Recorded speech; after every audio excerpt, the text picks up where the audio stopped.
Fahad Mahmood ENN special reporter. جی میں اس وقت ددو بسرا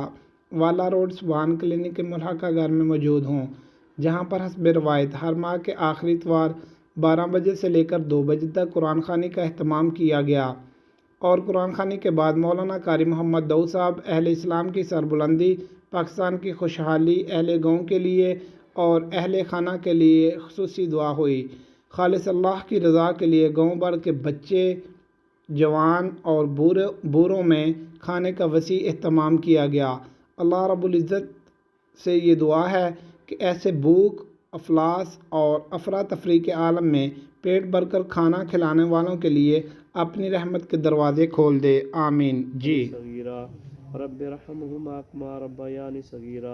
ربنا افرغ علينا صبرا وثبت اقدامنا وانصرنا على القوم الكافرين حسنة وقنا عذاب النار ربنا آتنا في الدنيا حسنة وفي الآخرة حسنة وقنا